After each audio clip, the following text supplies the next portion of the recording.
I don't understand this podcasting thing. How come you boys can't have those keg parties and chase the girls like all the other nice boys do? Y'all are nerds.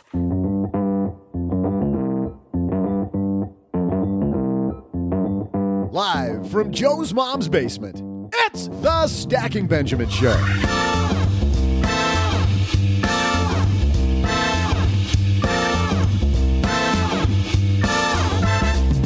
I'm Joe's mom's neighbor, Doug, and what a show we have for you today. How about we introduce you to a guy who's willing to rent out anything he owns for a profit? Think you can be financially independent?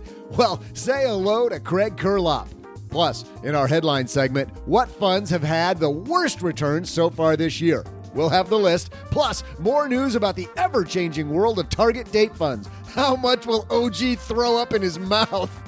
We'll check in on that, and also, I'll share some truly incredible trivia. And now, two guys who everyone says are incredibly adept at making conversations awkward. Oh man, they're experts. Joe and OG.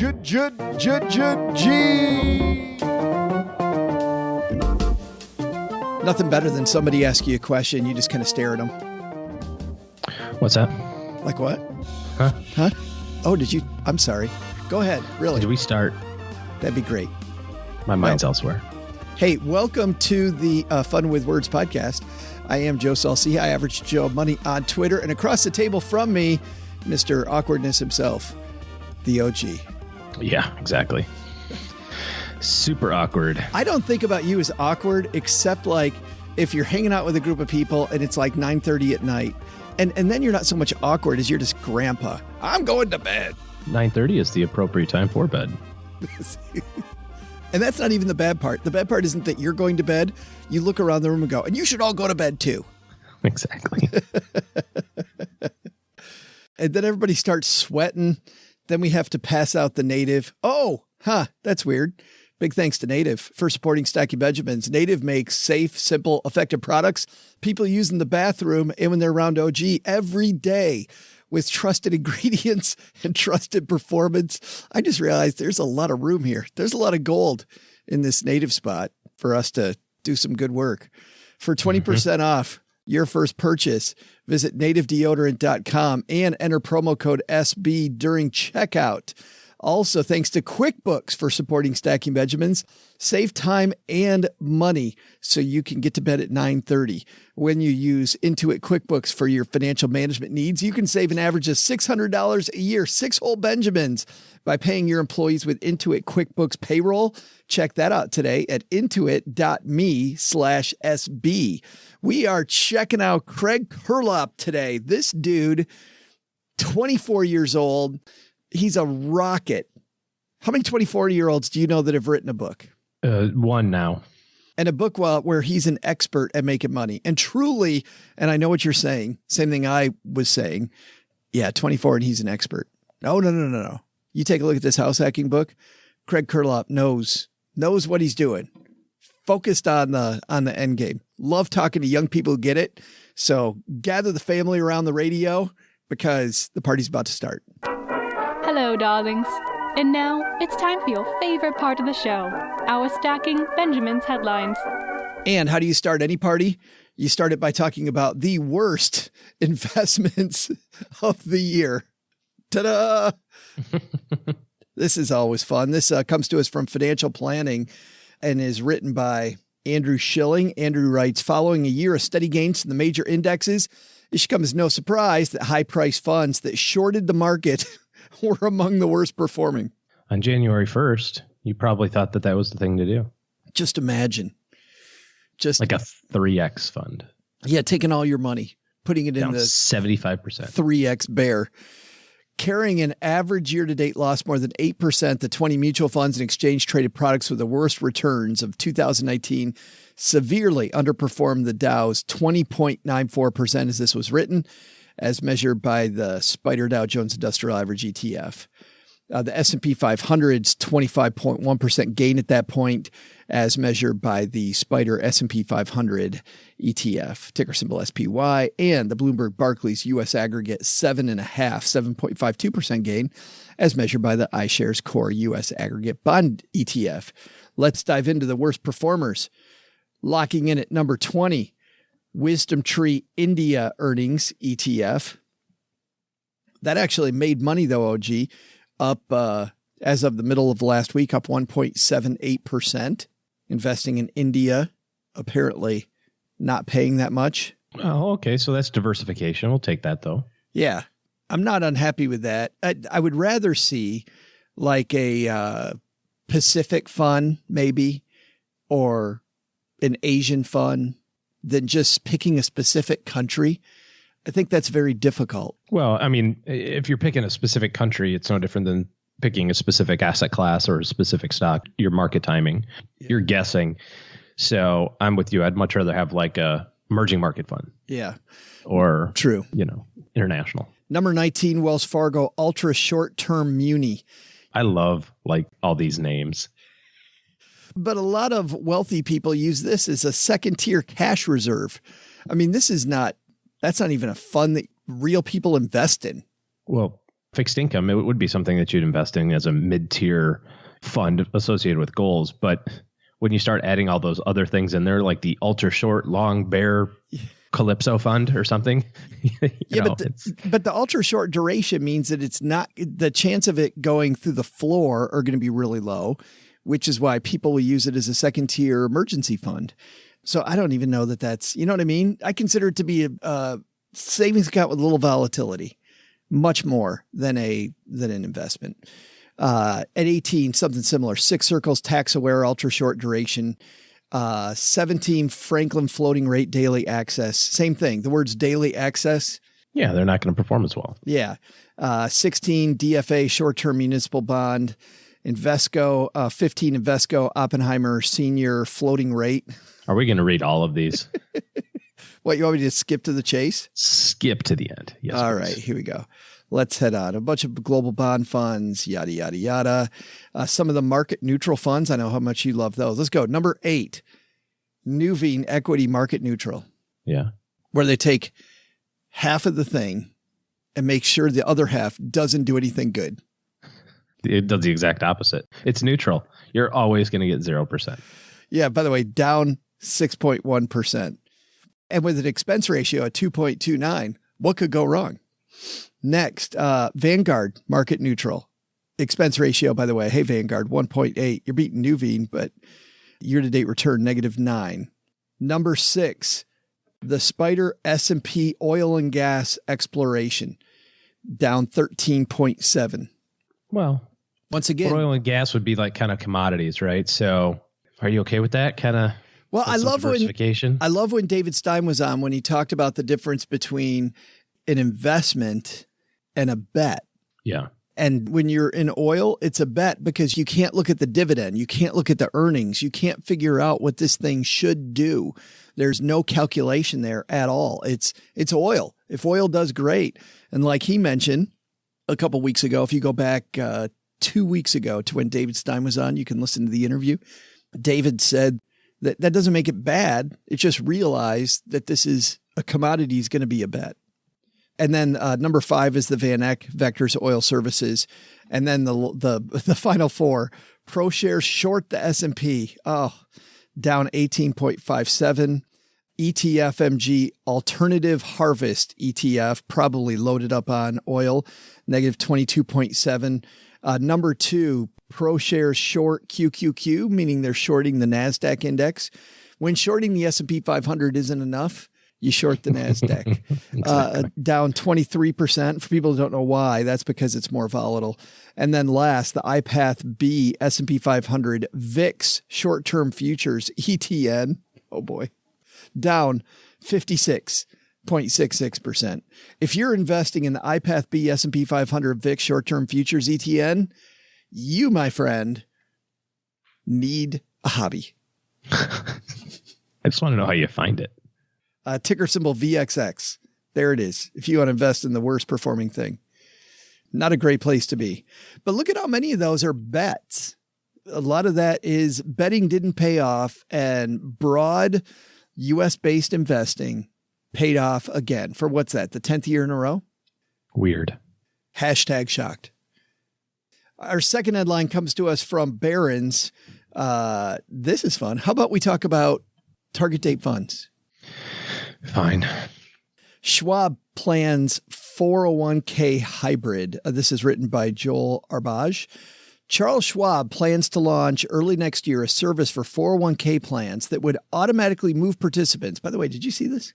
I did not. No. It would automatically move participants from a target date fund into a managed account as they get close to retirement. That's according to Investment News, which notes Schwab is following two other big 401k record keepers, Empower Retirement and Fidelity Investments, and offering TDF managed account hybrids. The Schwab program would make the shift for plan participants when they reach a certain age, around 55 or 60, chosen by their employers. Participants would be able to opt out. Common in 401ks, target date funds allocate their assets with a specific long-term target in mind, most often the beginning of retirement. Managed accounts are fee-based accounts that invest in multiple assets and can be personalized, a potential plus for folks nearing retirement who tend to have more complicated finances than younger savers. For example, managed accounts can be adjusted for variables such as participants' marital status and whether they have other financial accounts. Investment News notes. I found that incredibly interesting. Let's talk through that. First of all, going from this very generic asset allocation into a much more personal one when you start to land the plane in retirement. It's not as offensive anymore, the landing the plane thing, because I do it in real life. So there. Successfully, I might add. You're just trying to take the teeth out of it, aren't you? Yeah, I am. Please stop. The whole premise of target date funds, though, I think is broken. And the inner workings of them suck generally and all that sort of stuff, and they're too expensive and whatever. But the whole idea of getting to retirement to be more conservative, or getting on retirement and then turning more conservative, I think is false. It's what we tell ourselves because it gives us this thing in the future that, you know, well, on retire, I have to do something, because we're so convinced that we have to do something all the time. Every time I talk to somebody, well, what should we do? Nothing. We already did it. We are doing stuff right now by actively saving money into your retirement plan, or, you know, rebalancing once a year, which is more than adequate. You don't have to change stuff. When you look at retirement, you get to 65 and you're retired. Yeah, you need money tomorrow. I get that. You need money when you're 66 and 67. I understand. But you also need money when you're 95. Statistically, if you're a healthy couple age 65 that doesn't smoke, one of you will live to be 92. And that data is a little old, so I bet that number's up even more. So all of this, you know, you don't hear it as much anymore about like, well, your age has to be in bonds and that sort of stuff. People don't say that anymore because the market's gone straight up for 10 years. But the whole idea of like instantly you hit this thing and now you have to become more conservative. Oh my gosh, I'm in retirement. I have to be conservative. That's the way almost assuredly to guarantee failure. That's why I found this so compelling, is that I feel like there's so much money going into target date funds. And what this signals, OG, is that the companies offering them know it's broken. So like, whoa, here's what we're going to do. Okay, everybody's in love with the fact that I just get to invest all easy, but the place where this takes you is not where you want to go. So here's what we're going to do instead. We're going to change it over to a managed account when you get close. So then we can base it on you instead of basing it on where this was headed, because you don't want to go where a target date fund's headed. Nobody wants to go to the end game in a target date fund. Is that what you think? You think that all the product manufacturers are like, we should do the right thing for people? It is definitely a hybrid in two ways. It's, hey, this thing's broken, we can fix it. And while we're fixing it, we get to make a crap ton more money. There you go. That's the truth, right? Because it's A and A1. Exactly. Those are the two reasons. Right. Well, this doesn't have to be a we win, they lose proposition. It could be we win and we win. We win. Everybody wins. As long as that everybody is us. Yes. We are happy with that. But seriously, the client comes along for the ride much better with this than they do with riding the target date fund to the end. It isn't good. I'm not saying it's good, but I am saying that I feel like with this change, all these companies, TD Ameritrade, Fidelity, other companies are going, yeah, about that thing that everybody's putting their money in. Not a happy ending. Okay, we'll see. Which brings up the other side of this. If you don't opt out of this and you're very happy doing some financial planning when you get around, the few years before retirement, now it's moving into a managed fund, or a few years from that year that the target date fund is set to go. So they're rolling into this thing. If you're happy doing financial planning at that point to make it personalized, why the hell wouldn't you just do it now? Yeah. Time, maybe accessibility in terms of like people that can help. The perceived cost. I don't know. Probably time.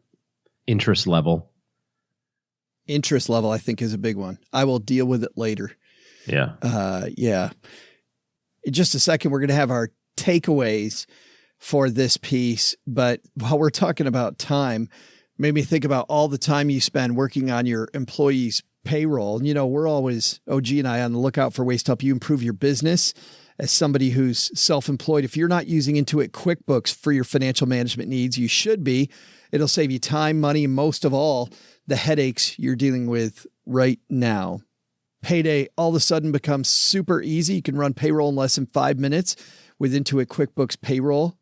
It's easy to set up. You can access hours and pay employees and contractors right in one place. You submit payroll for your whole team right up until the day before payday. Employees can always view their pay stubs anytime via an online employee portal, so you're not wasting time over and over with requests from every other employee. It's all taken care of for you. It's technology you can trust. You can rest easy knowing every paycheck is correct. Here's a big one. The payroll tax calculations are done for you. Ask anybody who's in that area just how fun those are. File and pay federal and state taxes yourself, or have QuickBooks handle them for you. 100% penalty-free guarantee. QuickBooks will resolve all the filing errors and pay any penalty fee too. Customizable.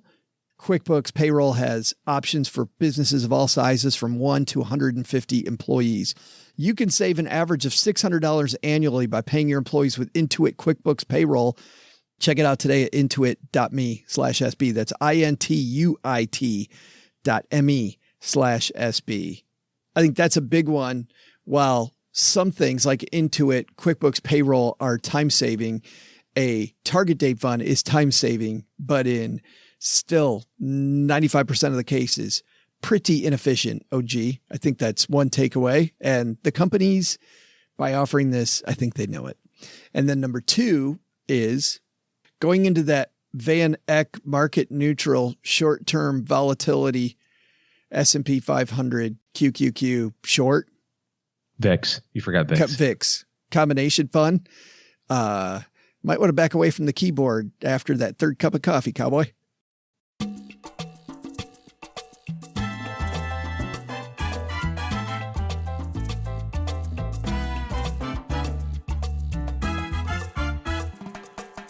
He is a gentleman I was super excited to meet. I always love it when somebody is just rocking from an early age, and Craig Curelop is that guy.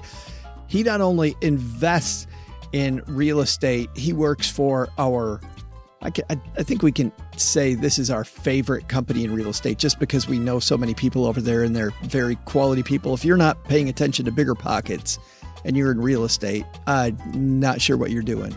Craig Curelop works for Bigger Pockets and is well on his journey at the ripe old age of 24 years old. Let's say hello to our good friend, Craig Curelop.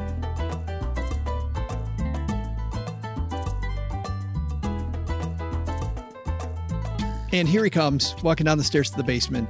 It's our new friend, Craig Curelop. How are you, man? Hey, great, man. Thanks for having me on. So I was talking to a good friend of mine yesterday, literally yesterday, and he's a guy that you know. used to be your boss, a guy named Josh Dorkin. I told him that you were coming over to talk about house hacking. And this is what he said about you, which I would think is high praise from Josh about you. But tell me if this is correct, Craig. He says that you would rent somebody your underwear if they would rent it from you. Like you're so into the sharing economy and the gig economy that you would rent your underwear. True or not true? True. And I think that's funny that that's the only thing he remembers from all the conversations we've had. Well, that's not the only thing. He just thought that was high praise for Craig. I'll take it. That Craig's a guy that would do anything. In fact, in your book, you talk about how you bought a car specifically, mostly thinking about being an Uber driver. Yeah, the original intent to buy my first car was just to like drive for Uber to make some extra dollars so I could then use that money to get into that first house hack. I was really new to Denver at the time. So I was like, oh, well, I'll get to know Denver. I'll make some money, get to meet some new people, all these things. So I felt like that was like the best idea. But that's why I bought a Prius, because those are, as you know, the best on gas. That's so funny. Cut your gas costs, get to know the city. Like 15 benefits I feel like you went through. You ever hear those Ben Franklin sheets where you put down all the pluses in one column and all the minuses in the other? I feel like you kind of did that. Oh, for sure. Yeah. Pros and cons lists, all that stuff. Yep. Yes. I used to be very big into that. Well, let me ask you about this then. You were, correct me if I'm wrong, a venture capitalist right out of college. How did that happen? Yeah. So my college was kind of like one of the best known colleges in the country for co-op programs or internships. And so I had done a 6-month internship at this venture. It was like a venture debt company out in Palo Alto. And I loved the internship, converted it to a full-time job. But then when I got to be a full-time job and there was no end, I realized I actually hated it and it's not what I wanted to do. Why is that? So, you didn't want to be on you didn't like the treadmill aspect when you say there was no end? There was no end. Yeah. Like the internships we did were always 6 months. So like once 6 months ended at that job, I was like, I'm ready for something new now. Like every 6 months you had something new.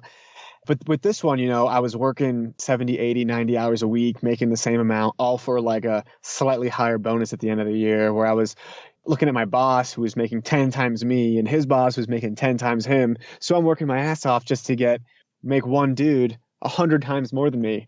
And it just didn't cut right for me. So I had to part ways. You're like, instead of somebody else making all that money, I could make some of that money. Yeah, I could work just as hard and make as much as the top guy at some point, At what point, you say in your book that you read the book Rich Dad Poor Dad and it kind of changed everything for you. Were you working in the venture capital firm when that happened? Did you read it in college? When did that happen? I was working at the venture capital firm at the time. So I had just started listening to Bigger Pockets actually while I was at the firm.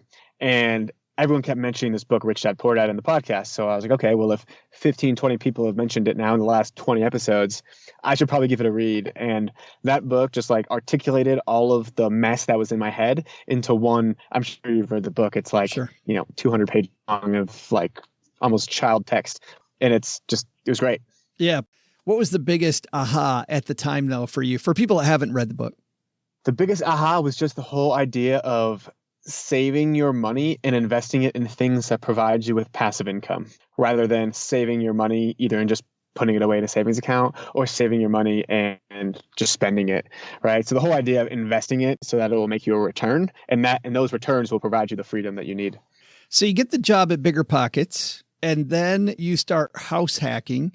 Explain to everybody, let's just define the term because we're going to have a great house hacking discussion here for the next 10 minutes. What does house hacking mean? So house hacking is the idea that you buy a property, a 1 to 4 unit property with a low percentage down, typically 3 to 5% down. You live in one part. So in a single family, you live in a room and rent out the other rooms. Or in a duplex, triplex, or quad, you live in one unit, rent out the other units, such that the rent from those units is fully covering your mortgage. You're living for free. You're building wealth through real estate. And you're also now a landlord real estate investor. So it's kind of like this dual-pronged approach where it's like you're saving tons of money because you just eliminated your largest expense. And now you're also getting some experience in real estate investing, which is something that a lot of people want to do. How old were you when you bought your first house then in the Denver area?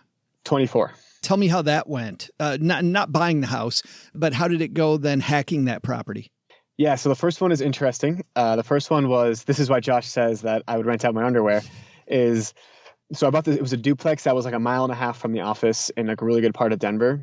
And I rented out the top full time, lived in the bottom, but it wasn't quite cutting it. It wasn't quite covering my mortgage. So I basically made like a curtain and a room divider and made like a quasi living room quasi bedroom, in my living room, slept on a futon behind there, and rented out my bedroom on Airbnb.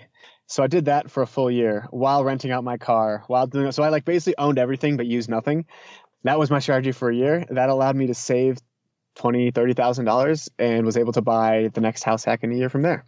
So that was kind of like my foundation. Before we move on, I want to just put a point on this, just because when it comes to so I get the renting the floor, like that part makes sense to me.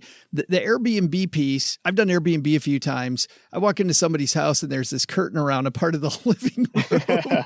It's a little sketchy. Did you get decent reviews though? Almost all of my reviews have been good. I mean, I was very clear that it's a private bedroom. I would also be there. We'd be sharing the bathroom and the kitchen.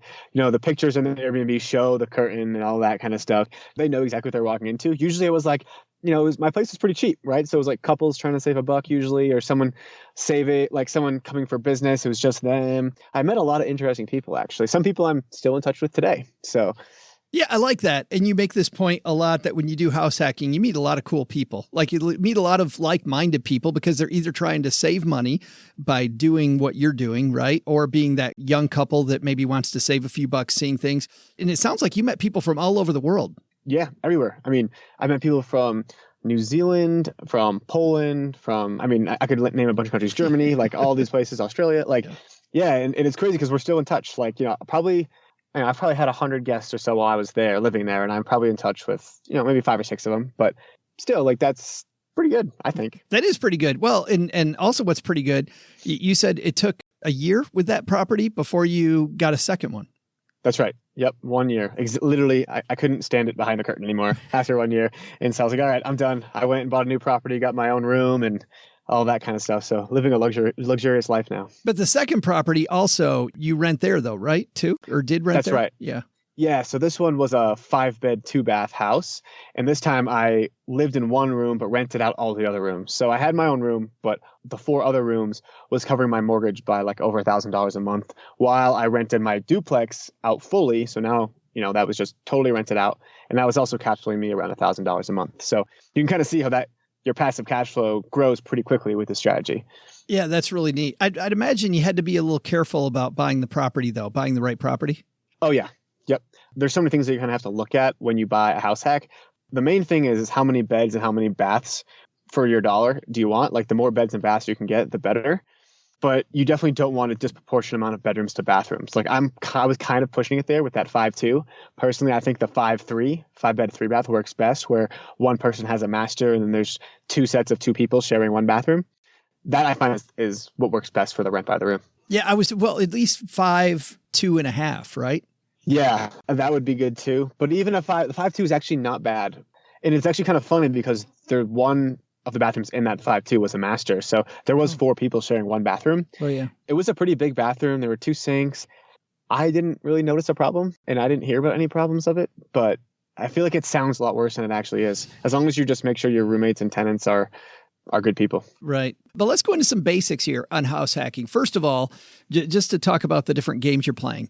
You're playing the mortgage amortization table to build equity game. I mean, you're clear about that. You are building equity as people are making these payments on your behalf. That's right. And then second, you're not paying for it, somebody else is. Mortgage rates, though. House hacking means that this is your primary residence. Tell everybody why that's important.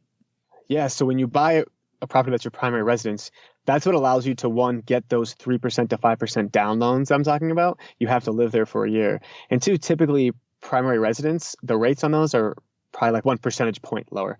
And so, you can save a lot on the interest rate there as well. So again, that's why it's a couple of the reasons why it's such a powerful strategy. Yeah. And the reason for that for everybody is that the banks historically think you're going to take better care of the house if you're living there than if it's just a rental property.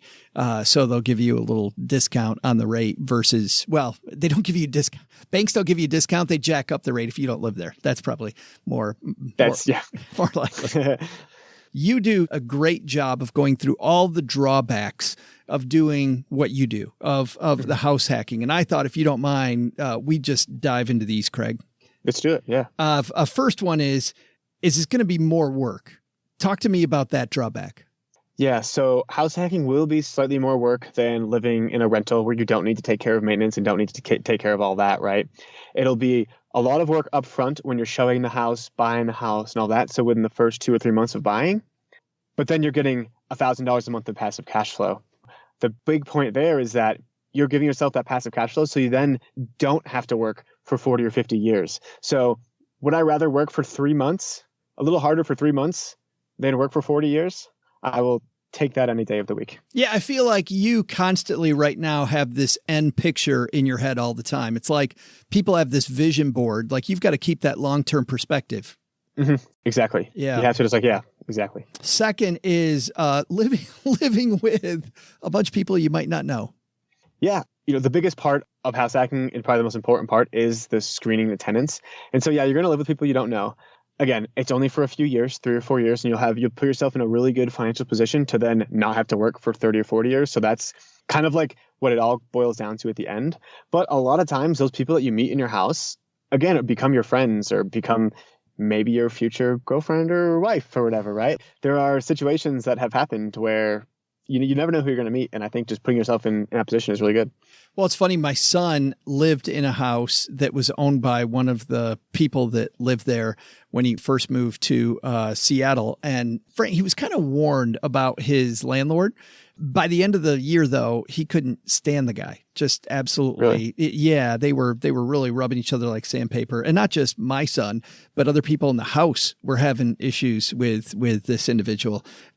Which brings up the third thing, keeping the professional relationship then. I mean, you talk about it becoming your girlfriend. How do you separate church and state? How do you make sure that you maintain this professionalism? For sure. Yeah. I've actually had this situation happen to me. Basically, it's most of the time when you're living together, like you're just roommates. You're going to come in, you're going to make dinner, you're going to chat, you're going to shoot. Like you would never know that you're the landlord.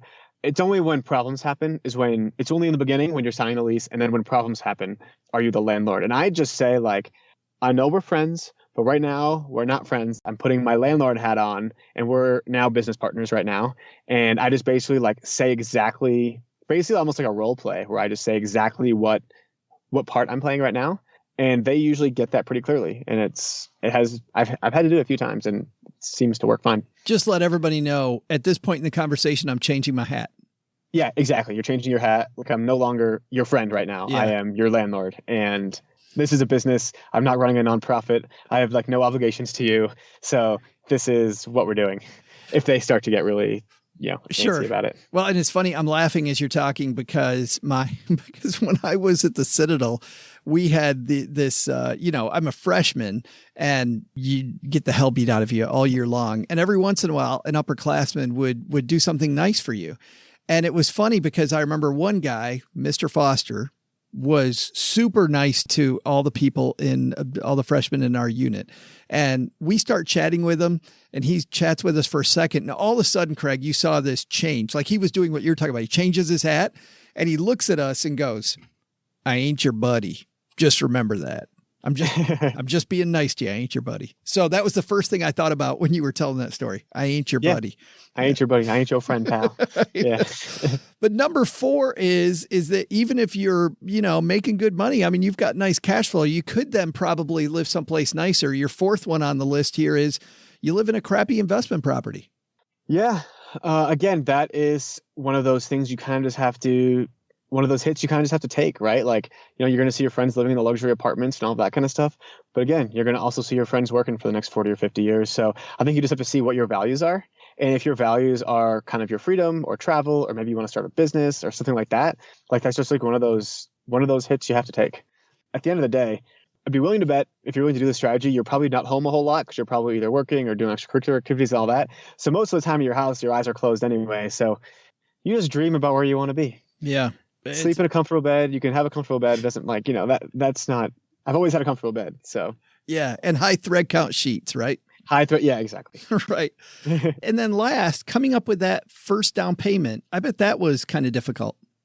Yeah, that's probably the hardest part of this whole thing is just kind of coming up with that first down payment. It's kind of like when a train gets moving, right? I hear this analogy all the time and I like it for this. You start to push the train or whatever, and it's going to be harder and harder and harder. But once it starts rolling, it really just starts rolling, and then it almost moves back on itself. That first $20,000, like that initial push in the train, it might take you a couple of years to save that. And that's really where you just have to pinch your pennies, do some side hustles, and make as much money as you can. Like that's where the Uber driving came in for me. That's where renting out my car came in. There's so many side hustles that you can do. So spend less, make more, save it until you can buy your house hack. And then you'll be saving a whole lot more, and that will just funnel and funnel and funnel. You go into, by the way, all the different ways that you can finance things. I'm even looking at some like private capital, hard money loans, portfolio lending, partnering with other people, just some interesting and creative ways that you can work, some that are ugly, some that aren't. You also have some stories in here of people that have done it. So it's not just Craig's story. You get people that have successfully house hacked in the past. The book is called The House Hacking Strategy, How to Use Your Home to Achieve Financial Freedom. Where does everybody get it, Craig? Yeah, you can get it at biggerpockets.com/house hack. Believe it or not. Yeah. Biggerpockets.com/house hack. Awesome. Right. Well, thanks for spending a few minutes with us and talking about house hacking, man. This is it's so exciting, and I'm glad that you didn't ask me if I wanted to rent your underwear. So that's good. Oh, well, we haven't gone offline yet. Right. Hey there, trivia fans. I'm Joe's mom's neighbor, Doug, and what's all this hamburger stuff on the crazy calendar Joe's mom gave me? Like last week, Wendy's, and this week there's another one. So how about this little piece of trivia?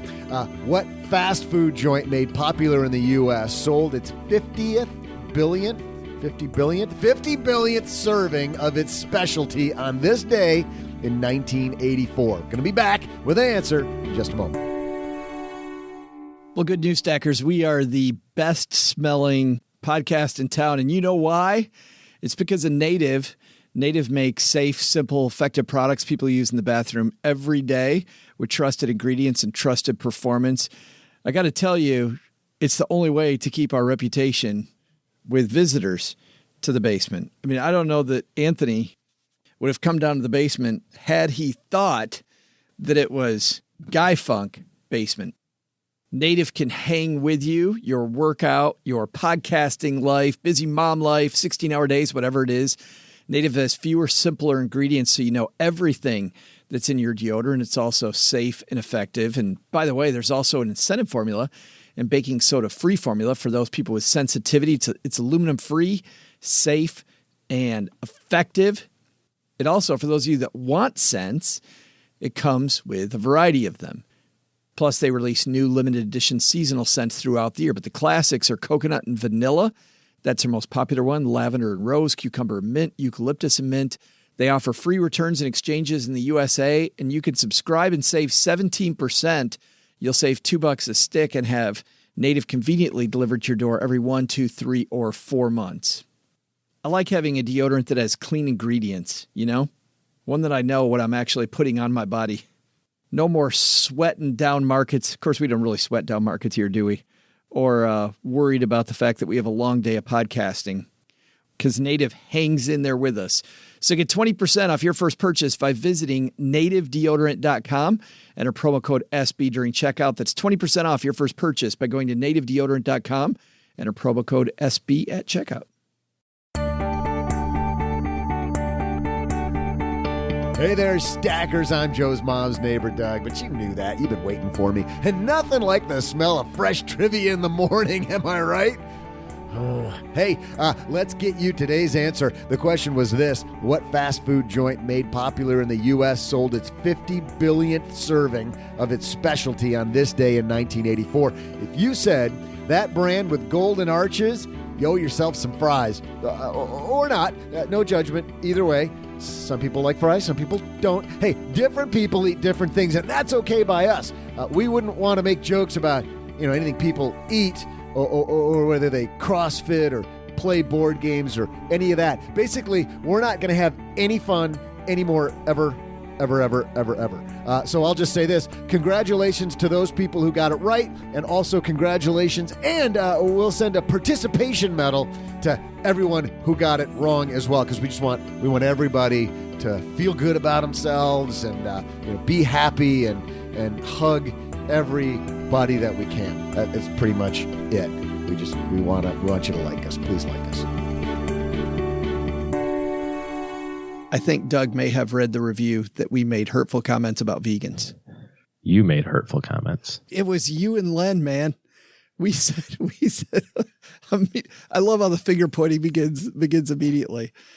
And it was awfully funny. It was nearly as funny as to Doug's point, the CrossFit stuff or the board game jokes or the jokes about people who mow their lawn or the jokes about drivers or, yeah. Gotta be careful. Don't need to talk about that subject. Can't do anything that's funny ever again. No. Also, thanks to Craig Curelop. Let's talk about that. Much more positive. Let's keep it positive. How amazing that this guy has decided to hack everything. Just brilliant. And I love his point, OG, that if he keeps the long term in mind where he's headed with this, he's 24 years old. He's got $2,000 a month already coming in of excess cash flow outside of his job. At 24 years old, he's already building this machine so that he can work at Bigger Pockets because he likes it, not because he has to. I mean, how great is it that he's got this excess cash flow coming in? And then he's using it to parlay it into more. Yeah. Yeah. To build the machine bigger. Keep on doing more and more and more. It's cool. Just absolutely fantastic. I think there are so many people out there. You and I see this. I saw this when I was a financial planner. I know you see it today. People that tell you, I can't do it. I can't, this budget just is tight, but it's got to stay tight. Craig is living proof that no, you can rent out your underwear. Have you tried sleeping in the living room? Right. Because if not, we're going to show you this episode. That's a guy who will tell you, nope, there's another way. So big thanks to Craig. Hey, that's going to do it for today. A little bit of a short show today, OG and I, with a lot on the calendar. Busy. Absolutely. Next week, huge week on the show that we're getting ready for. It's, believe it or not, Black Friday week. Can you believe that already? Wouldn't we just call that Thanksgiving week? Good point. But when you look okay, Mr. Commercialism. When you look at the two holidays. Like, oh, I'm so excited for next week. I get Friday off to go shopping at 4 a.m. Perfect. I'm not going to work. Instead, I'm going to stay in the line in the freezing cold with people that I don't know. But I can get a toaster for $11. What a bargain. None of that for me. Have you ever done any of that? So when I was at the TV station, I used to, on Black Friday, my segment would appear around 6:15, 6:30. So when I got done around 7 o'clock, I would reach Best Buy or whatever the store was. The line was already gone, so I wasn't getting the TV. But I could go get my kids cheap video games, or one year we got a little karaoke machine for them that was pretty fun. So I could go get stuff and avoid the line. So I used to do it every year back a decade ago. And then Amazon came up. And then I realized I don't have to. You can do this online. It will come gift wrapped to your home. Yeah. Magically. Well, and while we do have a couple of minutes, I'll say this. I know it's only midweek, but next week on the show, by the way, Friday show with Katie Brewer promises to be really fun. We're going to have a good time this Friday. But next week, Regina Conway from slickdeals.net, they list all the different deals at Slick Deals. She's coming on Monday to talk about everything except tech, because on Wednesday, Bridget Carey from CNET is back. And if you haven't watched Bridget Carey's CNET YouTube channel, you don't know what you're missing. All kinds of fun. She experiments with so much of the new tech. She always has some quirky stuff. And Regina has some fantastic deals as well. So if you're shopping next week, don't waste your money. Listen to the Monday and Wednesday show. And then Friday on shopping day, as you're listening to this, I'm on a plane headed to Board Game Geek, big convention in Dallas of thousands of people who play board games. And I've gone, this will be my 5th time going. And when we're there, for people that are new to the show, every year I try to grab somebody that has a fantastic presence in that area and knows a lot of the cool games that are out. Because most people don't know there's games. There's been games since 1950. You don't have to play Life, Clue, or Monopoly. There actually are different games. And this year, Lincoln Damhurst, who has a great YouTube channel called Game Night, where they actually play a game. And you can watch these people. Imagine, you don't play a game yourself. You get to watch people playing the game. It's incredible. Sounds like my kids watching people play Fortnite. Yes. I will watch the beginning of the game to see how they explain it. I'll kind of watch pieces of the middle, and then I'll go to the end to see what they all thought about it, if I like it. But Lincoln Damhurst with BoardGameGeek.com. A website, by the way, that if my numbers are correct, 2 million people a day go to Board Game Geek. He's going to talk about 5 games that, without really trying to teach you, can give you some little lessons about economics, money. Maybe you run a business. Maybe you're buying real estate. Maybe you're, buying and selling stocks, whatever it might be. He's going to have 5. And then he's also going to have 5 games that are fun to play with people that don't play games around the holidays. So party games, games for the family. He was very excited to join me. So we'll be next Friday live from Board Game Geek. Sounds fun. Going to be good. Thanks for the invite. Hey, if you want to get, you caught me off guard there because of the fact that convention sells out in a hurry, A, and B, you would have said no, thank you. Hey, you want to play board games from Wednesday to Sunday? You're supposed to invite me anyway, so that I say no, thank you. You can come down and it's a win-win. You'll come down and join us for lunch at what's that great barbecue place downtown? Babs. Let's go to Babs one day. All right. That's going to do it for today. Hey, if you are looking for good financial planning help in your corner, OG has a waiting list for 2020. And if you want to be at the front end of that list, so his team gives you a call when they reopen the doors, head to stackybenjamins.com/OG. All right. That's going to do it. Doug, take it from here, man. What should we have learned today? Well, Joe, here's exactly what everybody should have learned today. First, take some advice from Craig Curelop. Feeling the money pinch? There's so much you can hack. Not just your house, but also your car and maybe even your underwear. Yeah, probably not your underwear. Just don't do that one. But the other stuff, give it a shot. Second, checking out the short-term returns on your mutual fund or exchange-traded funds. Stop that. Really, just stop. But the big lesson? Vote Doug 2020. 4 people are getting campaign shirts who write a quick, I want one, to team@stackingbenjamins.com. Come get them, people. You need to wear Doug swag to your company holiday party. Am I right? See ya. Special thanks to Craig Curelop for joining us. You'll find his book, House Hacking, at biggerpockets.com/househack. This show was created by Joe Salsihai, produced by Richie Rutter-Reese, and engineered by the amazing Steve Stewart. Online, visit us on Twitter at @SBenjaminsCast or on our Facebook page. I'm Joe's mom's neighbor, Doug, and there's a 73% chance that I played Chuck on Happy Days. SB Podcasts may receive payment on the show from sponsors and guests in the form of books, giveaway items, discounts, or other remuneration. There's no way you would take advice from these dorks, but like Joe's mom always says, don't take advice from people you don't know. This show is for entertainment purposes only, and before making any financial moves, consult with a real financial advisor.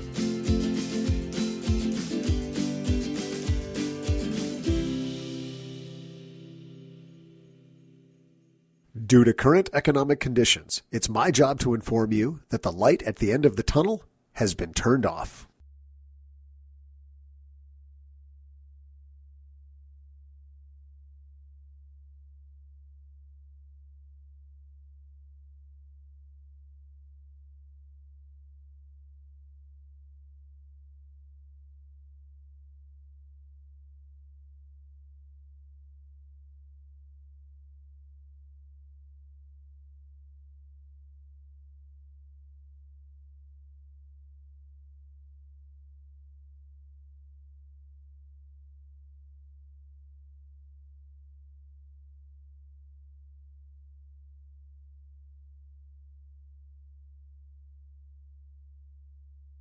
I went to see a concert last week that was amazing.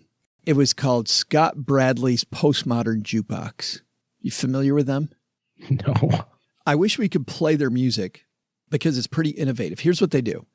Scott Bradley is a pianist, an arranger, genius with music. Decided back in 2014 to invite some of his friends over.